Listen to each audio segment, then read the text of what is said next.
அஸ்ட்ரோசைன் channel வாயிலாக உலகெங்கும் வாழ்ந்து கொண்டிருக்கின்ற சகோதர சகோதரிகளுக்கு அன்பார்ந்த வணக்கங்கள் மற்றும் வாழ்த்துக்கள்.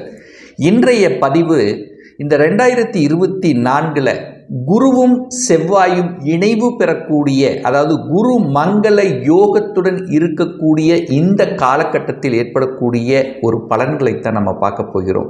இந்த செவ்வாயினுடைய பெயர்ச்சியானது, அதாவது மேச மனையிலிருந்து ரிஷப மனைக்கு இந்த வருகின்ற 12/7/2024 அன்று நிகழ்கிறது.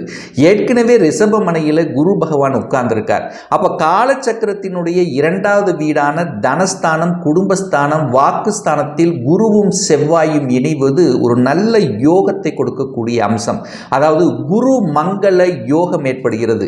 அப்போ இந்த குறைந்தது இந்த 1.5 மாத காலகட்டத்தில் இந்த குரு மங்கள யோகத்தால் ஏற்படக்கூடிய மாற்றங்கள், நன்மைகள் என்ன என்பதை பற்றி தான் டீட்டெயிலாக இந்த பதிவில் நம்ம பார்க்க போகிறோம். அதற்கு முன்னால் நம்முடைய சேனலை ஃபர்ஸ்ட் டைம் நீங்கள் பார்ப்பவர்கள் என்றால் மறக்காம சப்ஸ்கிரைப் பண்ணிக்கிங்க. மகர ராசி அன்பர்களே, குரு பகவானும் செவ்வாய் பகவானும் இணைவது குருமங்கள யோகம்.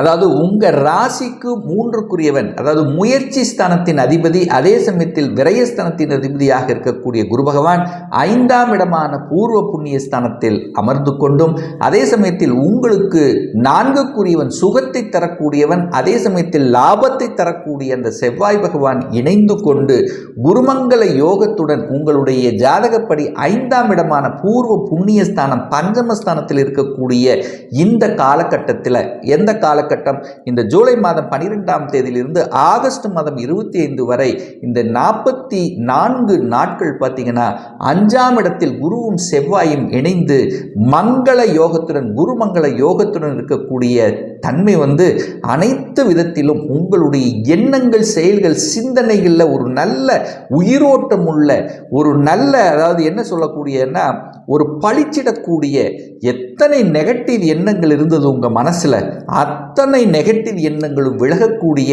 புத்துணர்ச்சி கொடுக்கக்கூடிய தன்மையில் இந்த காலகட்டம் இருக்கிறது. ஏன் இதை ஸ்ட்ராங்காக சொல்கிறேன் அப்படின்னா, அந்த குரு பகவான் உங்கள் ராசியை பார்க்குறார், லக்னத்தை பார்க்குறார். குரு ராசியை பார்த்தால், லக்னத்தை பார்த்தா என்ன ஆகும்? நீங்கள் புனிதமடைய போகிறீர்கள். இதுவரைக்கும் உங்கள் உடம்பில், உங்களுடைய மனதில், உங்கள் உணர்வுல ஒரு தன்னம்பிக்கை இல்லாத தன்மை, ஒரு மாதிரியான, அதாவது எதிர்மறை எண்ணங்களை கொண்ட உங்களுக்கு இப்போ பாசிட்டிவ் எண்ணங்கள் வரப்போகிறது. என்னடா வாழ்க்கை, வாழ்ந்து என்ன பயன், என்ன பிரயோஜனம், எதை செய்தாலும் ஒரு தொந்தரவு, ஒரு பிரச்சனை, ஒரு மனதில் நிம்மதியே இல்லை என்று இருக்கக்கூடிய மகர ராசி அன்பர்களுக்கு இப்போ இந்த காலகட்டம் புத்துணர்ச்சி ஏற்பட்டு தன்னம்பிக்கை உடையவராக மாறி எதையும் செய்யலாம், எதையும் சாதிக்கலாம் என்கின்ற அந்த வைராகிய உணர்வை கொடுக்கக்கூடிய ஒரு அற்புத காலகட்டமாக அமைகிறது. ஏன்னா ராசி என்கிறது உங்கள் உடலாலும் உள்ளத்தாலும் வருத்தி கொண்டிருந்தீர்களவா, மனமே நன்றாக இல்லை, எத்தனை காசு இருந்தால் என்ன இருந்தாலும் மனசு மட்டும் நல்லா இல்லையே அப்படின்னு எத்தனையோ நாள் அழுது கொண்டிருந்தீர்கள் அல்லவா. அதாவது அந்த நெகட்டிவ் எண்ணங்களை விளக்கக்கூடிய ஒரு அற்புத காலகட்டமாக நிச்சயமாக உங்களுக்கு அமையும் அப்படிங்கிறதுல எந்த மாற்று கருத்து இல்லை. ஏன்னா அந்த அதாவது 3ஆம் அதிபதியாக குரு இருக்கிறதுனால, அந்த 3 என்பது மனசை குறிக்கக்கூடியதும், உங்கள் ட்ராவல் பண்ணக்கூடிய, நிறைய நாள் ட்ராவல் பண்ண, ஒரு இடத்துலேருந்து இன்னொரு நாள் சுத்த வேண்டியதாக இருக்குது, அலைச்சல் திருச்சலோடு நான் இருந்தேன். ஸோ அதெல்லாமே இப்போது அந்த அலைச்சல் திருச்சலுக்குரிய ஒரு பலன் உங்களுக்கு கிடைக்க போகிறதுன்னு அப்படின்னு சொல்லலாம். அதே சமயத்தில் புதிய புதிய ஒப்பந்தங்கள் உங்களுக்கு கிடைக்கக்கூடிய தன்மை. எந்த துறையில் இருக்கிறீங்க, இப்போ கலைத்துறையில் இருக்கிறீங்கன்னா கலைத்துறையில் ஒரு புதிய ஒப்பந்தம் கிடைக்கக்கூடிய சூழ்நிலை சந்தர்ப்பங்களை நிச்சயமாக உருவாக்கும் இந்த காலகட்டத்தில். இதுவரைக்கும் ஒரு வாய்ப்புக்காக தேடிக்கொண்டிருந்தவர்கள், கலைத்துறையில் நம்ம என்ட்ரி ஆகணுமே, அந்த எண்ண உணர்வோடு இருந்தவர்களுக்கு நல்ல செய்தி கொடுக்கக்கூடிய ஒரு நல்ல காலகட்டம் தான் இந்த 44 நாட்கள் என்பதை மனதில் பதிய வைத்துக் கொள்ளுங்கள். ஏன்னா 3ஆம் இடத்துல ராகு இருக்கார். ராகுங்கிறது பிரம்மாண்டம். ஸோ பிரம்மாண்டமான ஆசை உணர்வுகளை தூண்டக்கூடிய ஒரு காலகட்டமாக இருக்கும். அப்போ என்ன அர்த்தம்? எதையும் செய்யலாம், எதிலையும் நம்ம போய் சாதிக்கலாம், நான் நினைக்கிற ஃபீல்டில் நான் ஜெயிக்கணும் அப்படிங்கிற தன்னம்பிக்கை உணர்வை ஊட்டக்கூடிய ஒரு காலகட்டமாக அமைகிறது. அதே சமயத்தில் பார்த்தீங்கன்னா, கடந்த காலத்தில் பார்த்தீங்கன்னா செவ்வாய் பாதிக்கப்பட்டிருந்தார். அந்த செவ்வாய்ங்கிறது யார்? உங்களுக்கு 4க்குரியவன், சுகத்தை தரக்கூடியவன். சுகமே கிடைக்கல, அதாவது செவ்வாய் தான் உங்களுக்கு சுகத்துக்கு காரகன்லவா. அந்த செவ்வாய் கடந்த சில மாதங்களாக பார்த்தீங்கன்னா சனியோட சேர்ந்திருந்தார், சனியோட பீடிக்கப்பட்டிருந்தார், ராகுவோடு இணைந்தார், கிரகணமாக இருந்தது, ஒரு சர்ப்ப கிரகத்தோடு இணைந்திருந்தார். அடுத்து பார்த்தீங்கன்னா சனியினுடைய பார்வை பெற்றிருந்தது. ஸோ இப்படி எல்லா விதத்திலும் அந்த செவ்வாய் பகவான் சுகஸ்தானாதிபதி பாதிக்கப்பட்டிருந்தார். அப்போ சுகத்தில் ஒரு நல்ல இது உங்களுக்கு கிடைக்கல அப்படிங்கிறத நம்ம சொல்லலாம். இப்போ 4ஆம் அதிபதியாக அந்த செவ்வாய் இருந்து பாதிக்கப்பட்டிருக்கிறதுனால சுகஸ்தானத்தை கெடுத்து கொண்டிருந்தது. ஒரு வீடு வண்டி வாகனம் வாங்கணும் அப்படிங்கிற அமைப்பில் இருந்தாலும் அதில் ஏதாவது ஒரு தொந்தரவு பிரச்சனை இருந்துட்டு இருந்தது. ஒரு இடம் வாங்குறது, இடம் விற்கிறது, ஸோ இந்த மாதிரி நிலம் சார்ந்த விஷயத்தில் பிரச்சனையாக இருந்தது. சகோதர உறவுகள் சார்ந்த விஷயத்திலும் உங்களுக்கு தொல்லை இருந்தது. அதாவது ஒரு கருத்து வேறுபாடு இருந்தது, அண்ணன் தம்பி அல்லது அக்கா தங்கச்சி, ஸோ இந்த மாதிரி உறவுகள் சார்ந்த விஷயத்திலும் ஒரு பிணக்கு இருந்தது அல்லவா. அது அத்தனையும் இப்போ உங்களுக்கு மாறப்போகிறது. ஏன்னா குரு செவ்வாய் இணைந்து சுபத்துவமான நிலையில் 5ஆம் இடத்தில் உட்கார்ந்துருக்கு. 5ஆம் இடம் என்பது என்ன? பூர்வ புண்ணிய ஸ்தானம் அல்லவா. அப்போ பூர்வீகம் சார்ந்த விஷயத்தில் இருந்து வந்த பிரச்சனைகள் என்ன பிரச்சனைகள்? பூர்வீகம் சார்ந்த விஷயத்தில் சொத்து பிரச்சனை தான், பாக பிரச்சனை தான். ஸோ இந்த மாதிரியான ஒரு மாதிரியான தன்மையில் இருந்து கொண்டிருக்க இந்த மகர ராசி அன்பர்களுக்கு பார்த்தீங்கன்னா அது விலகக்கூடிய வாய்ப்புகள், சந்தர்ப்பங்கள் இந்த காலகட்டம் உங்களுக்கு சிறப்பாக இருக்கு. ஸோ 5ஆம் இடத்திலிருந்து குரு பகவான் 11ஆம் இடத்தை பார்க்கிறார், லாபஸ்தானத்தை பார்க்கிறார். 5ஆம் அதிபதியாக 5ஆம் இடத்தில் அமர்ந்து கொண்டு குருவும் செவ்வாயும் இணைந்து மங்கள யோகத்துடன் இருந்து கொண்டு லாபஸ்தானத்தை பார்ப்பது மிக உயர்ந்த நிலை.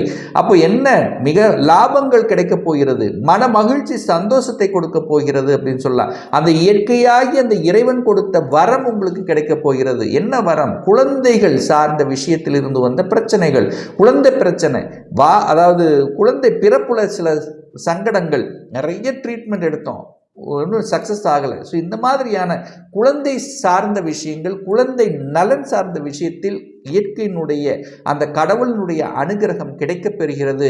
என 11ஆம் இடம் என்பது லாபஸ்தானம். அந்த 11ஆம் இடத்தை அதிபதியாக இருக்கக்கூடிய செவ்வாய் பகவான் அந்த 11ஆம் இடத்தை பார்க்கக்கூடிய நிகழ்வும் இந்த மாதம் உங்களுக்கு இருக்க போகிறது. அப்போ என்ன செய்யக்கூடிய தொழில்கள் எதுவாக இருந்தாலும், எந்த தொழில் இருந்தாலும் தொழிலில் விருத்தி உண்டாகக்கூடிய தன்மை, தொழிலில் லாபம் கிடைக்கக்கூடிய தன்மை, புதிய புதிய ஒப்பந்தங்கள் கிடைக்கக்கூடிய தன்மை, நல்ல தொழிலாளர்கள் உங்களுக்கு கிடைக்கக்கூடிய தன்மை, ஸோ இதெல்லாமே தொழில் சார்ந்த விஷயத்து நல்லா இருக்கு.